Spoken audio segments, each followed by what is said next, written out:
다음은 우리 행정대학원의 구민교 교수님이십니다. 구 교수님은 서울대 외교학과와 우리 행정대학원에서 공부를 하셨고, 존스 홉킨스 대학에서 국제정치학 석사, UC 버클리에서 정치학 박사를 하시고, 연대에서 잠깐 근무하시고 행정대학원에서 그동안 쭉 근무하고 계십니다. 자, 구 교수님. 네, 감사합니다. 먼저 오늘 좋은 웨비나에 초청해 주셔서 감사하고요. 보이시나요? 제 머리가 막 이렇게 돌아가는 게 보이시나요? 오랜만에 지금 코로나 때문에 이렇게 좀 그 침체돼 있던 두뇌 활동이 굉장히 지금 막 이 활성화가 돼 있습니다. 너무너무 재밌었고요. 교수님들 논문도 재밌었지만 발표는 그 이상으로 재밌었던 것 같습니다. 저는 제가 이제 이번 토론에 어떤 기여를 할까, 이제 토론문을 준비하면서도 그렇고 이제 발표를 들으면서도 그랬는데 제가 이제 노선을 정했어요. 저는 이제 교수님들이 이제 개념 갖고 말씀하시는 거 좋아하는데 저는 개념 갖고 말씀을 좀 드리겠습니다. 저는 세 가지 개념을 말씀을 드리고 이거 버리자, 바꾸자라는 말씀을 드릴게요. 먼저 정치화라는 개념, 버리자, 바꾸자 말씀드리겠습니다. 두 번째는 중립성이라는 개념, 버리거나 바꾸자. 세 번째는 공화주의라는 개념을 버리거나 바꾸자. 요 관점에서 말씀을 드리겠습니다. 대단히 과격한 것처럼 들리는데, 네. 먼저 정치화인데요. 지금 말씀을 쭉 듣다 보니까 이창길 교수님께서는 이제 정치화를 좀 제대로 쓰자. 정치화가 나쁜 게 아니다. 라는 의미로 말씀하셨는데 저는 거기서 한 걸음 더 과격하게 나아가서 아니다. 정치화라는 말 자체를 쓰지 말자라는 말씀을 드리고 싶어요. 왜냐하면 가만히 저도 정치학 박사하고 권 교수님도 정치학 하셨고 김대려 교수님 정치학 박사 하시고 이명석 교수님도 정치학 하셨는데 제 주위에서 보니까 지금 돌이켜 보니까 정치학 하시는 분들 중에서 이거를 아무도 문제 삼지 않으셨어요. 예를 들어서 경제화다. 사회화를 좋은 의미잖아요. 사회화가 되고 과학화를 한다. 공학화를 한다. 굉장히 좋은 의미로 쓰이는데 유독 정치화만큼은 대단히 나쁜 의미로 쓰이는데 여기에 대해서 아무도 문제 제기를 안 하신 거가 참 저는 좀 문제가 있다 생각해요. 정치화 자체가 이창길 교수님 말씀하신 것처럼 정치화는 우리가 사회적 동물이고 정치적 동물이기 때문에 정치화는 당연하게 생기는 거고 권력관계, 우리가 그 권력관계가 중력의 법칙같이 우주로 떠나지 않는 이상은 벗어날 수 없는 거라는 것을 받아들이고 시작을 한다면 너무나 자연스러운 것인데 문제가 되는 거는 정치화 자체가 문제가 되는 것이 아니라 그 사유화 또는 아까 이 교수님 말씀하신 것처럼 정실화가 문제인 거죠. 정치화 자체는 죄가 없다. 그래서 이거를 한번 좀 논의를 좀 정치학자들뿐만 아니라 우리가 정치화가 굉장히 그 아주 부정적인 인식, 네거티브 커노테이션이 들어가 있는데 이 부분을 한번 생각을 해봐야 될 것 같아요. 이제 두 번째는 중립성. 또 저는 이 트랩에 우리가 갇혀버린 것이 아닌가 하는 생각이 듭니다. 중립성이 무엇인가? 헌법에 지금 정치적 중립성, 헌법 7조에 정치적 중립성이 나와 있어갖고 우리가 아무 생각 없이 정치적 중립성이라는 말을 써왔는데 정치는 이제 조금 전에 말씀드린 바와 같고요. 중립성이라는 말도 대단히 굉장히 뉴트럴해 보이고 중립적으로 보이지만 대단히 위험한 개념이 아닌가 생각이 됩니다. 조금 다른 차원에서 말씀을 드리면 요즘 탄소 중립성이라고 많이 얘기하지 않습니까? 카본 뉴트럴리티 얘기를 하는데 전 대단히 위험한 발상이라고 생각이 돼요. 왜냐하면 모르겠어요. 굉장히 깊은 의미가 있고 그것도 이제 확장성이 있겠지만 그겁니다. 우리가 쓰는 만큼 줄이자라는 개념인데 얼핏 듣기에는 굉장히 좋은 뜻이에요. 하지만 쉽게 산술적이고 기계적인 평균으로 갈 수밖에 없어요. 대단히 위험한 거라고 저는 생각합니다.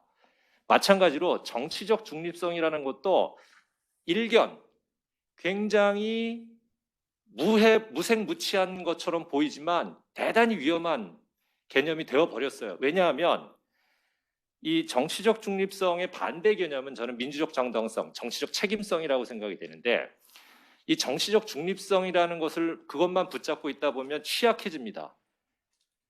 민주적 정당성이 없지 않냐 니네들. 그러니까 가만히 시키는 대로 닥치고 따라라 라고 누가 치고 들어왔을 때 할 말이 없어져 버리는, 쉽게 균형을 잃어버리는 그런 현상이 생긴다고 생각이 돼요. 하지만 저는 그거보다 정치적 중립성이라는 말이 있지만 그거보다 더 근본적인 표현은 결국은 헌법에서 이야기하는 그 공무원의 국민에 대한 책임성인 거죠. 책임성이라는 틀 내에서 생각을 하면 중립성은 저는 우리가 과감하게 버려야 된다고 생각을 하고, 굳이 우리가 용어를 쓴다면 중립성이 아니라 저는 중용이라고 생각을 합니다. 균형. 그러니까 이런, 제가 이제 토론문에도 적었지만 그리고 또 최 교수님께서 모두에 말씀하신 것처럼 복원력, 회복 탄력성이라는 측면에서 보면 우리가 중립성이라고 한다고 해서 가만히 제자리에 있는다고 능사가 아니에요.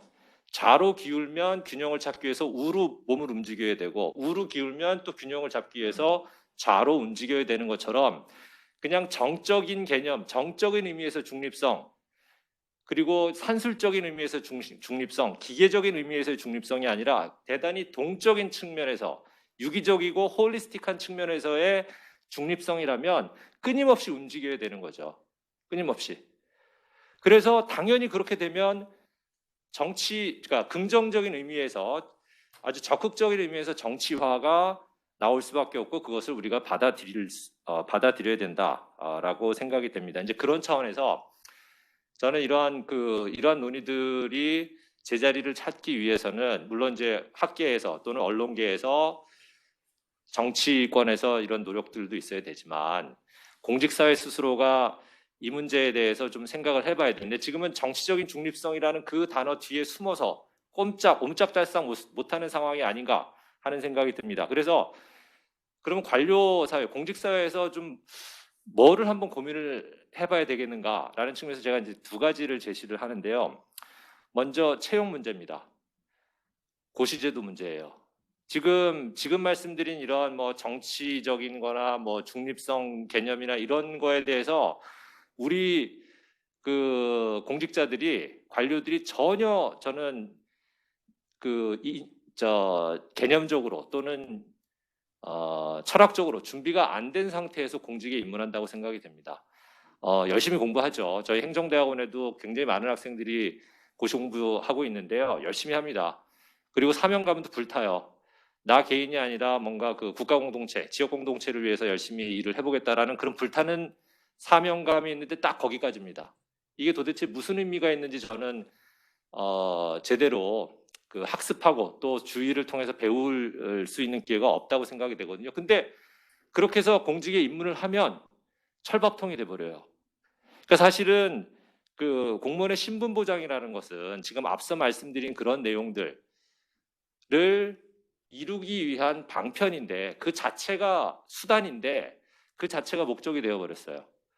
그리고 이게 또 뒤에 말씀드린 것처럼 철밥통이 되다 보니까 이런 게 없습니다. 심지어는 뭐 철밥통이라고 하는 교수 사회에서도 승진을 해야 되고 뭘 하고도 하면은 이게 계속 끊임없이 리뷰를 받아야 하는데, 그리고 일부는 또 떨어져 나가거든요. 그런데 뭐 9급이다, 7급이다, 5급 공채다, 한 번 되면 뭐 본인이 형사상의 소출을 당하지 않는 이상은 정년이 보장이 되는, 그리고 뭐 또 스스로 나갈 수도 있죠. 하지만 쫓아내지 못하는 그런 그런 제도가 없어요. 민간에서도 없고 다른 국가에서도 그런 예를 찾아보기 힘듭니다.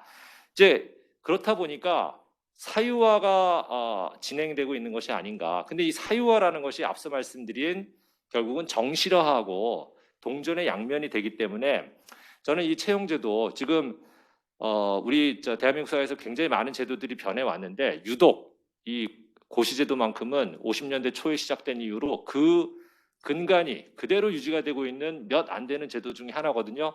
4차 산업혁명을 이야기하는 이 시대에 아직도 이러한 임용제도를 갖고 있다는 거, 이제 물론 이창규 교수님께서 우리 대한민국 인사혁명이라는 책에서 잘 다뤄주고 계시지만, 이 부분에 대해서 우리 관료 사회가 스스로 한번 생각을 해야 할 대목이 아닌가 생각이 됩니다. 지금은 다시 한번 요약해서 말씀드리자면, 지금은 잡 시큐리티만 남았어요.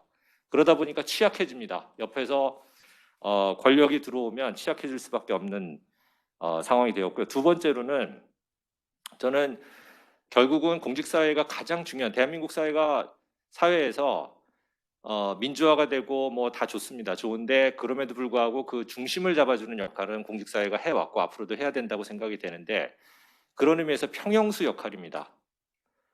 평형수가 이제 배에 넣는 거죠. 흔들릴 때마다 균형을 잡기 위함이고요.